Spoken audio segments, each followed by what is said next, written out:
عرب اخبارات نے، سعودی عرب نے اعداد و شمار بیان کیے کہ موسم حج میں، یعنی حج کا موسم جو گزرا، پھر اس کے بعد کچھ دیر کے لیے عمرہ بند رہا، پھر عمرہ شروع ہوا. ابھی رمضان اور یہ شعبان کے جو عمرہ کرنے والے لوگ ہیں وہ تو بعد کی بات ہے. یہ درمیانے جو چند مہینے اس کے لحاظ سے اعداد و شمار بیان کرتے انہوں نے کہا کہ 41 لاکھ لوگ پوری دنیا سے عمرہ کرنے کے لیے پہنچے. یہ ایک زندہ دین ہے، زندہ امت ہے. اب مصروفیت ہر شخص کی کتنی ہے، مہنگائی کتنی ہے، حالات کیسے ہیں، اور پھر ابھی تو کتنے بلاد اسلامیہ ہیں جو خانہ جنگی میں ہے، جہاں سے کوئی پہنچ نہیں سکتا، اور بعض پہ ویسے پابندیاں ہیں وہاں جانے کے لحاظ سے. 41 لاکھ معتمرین عمرہ کے لیے موسم عمرہ میں پہنچے، اور ان میں پہلا نمبر پاکستان کا ہے. یعنی 41 لاکھ میں جو پہلا نمبر ہے وہ پاکستان کا ہے.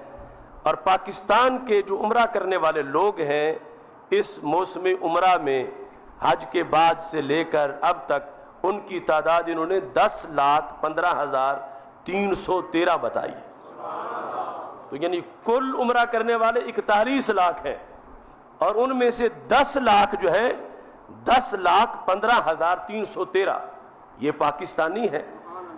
تو یعنی یہ بطور خاص ایک رغبت کی دلیل ہے کہ اتنا، یعنی اگرچہ مہنگائی اور مختلف قسم کے عوارض اس کے ہوتے ہوئے بھی، یعنی جن لوگوں نے حرمین شریفین کا قصد کیا اور پھر مدینہ منورہ میں جا کے ڈیرے لگا لیے، تو 10,15,313.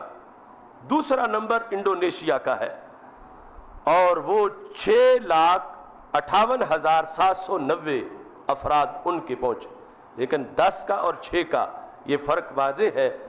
اور تیسرا نمبر جو ہے وہ انڈیا کا ہے.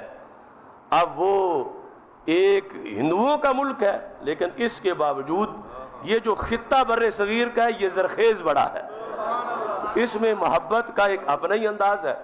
تو تیسرے نمبر پر انڈیا ہے، اور وہاں سے 3,85,524 لوگوں نے اس موسم عمرہ کے اندر عمرہ کیا.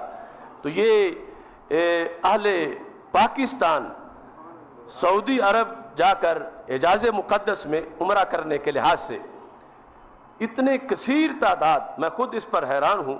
لیکن اس کے ساتھ یہ بھی ہے کہ یعنی عمرہ اور پھر اس کے تقاضے بھی پورے کیے جائیں، اور اس کے لحاظ سے یوں تو ایک ظاہر بھی بدل دیتا ہے دل کا موسم، ساتھ لاتا ہے مدینے سے ہوائیں تیری.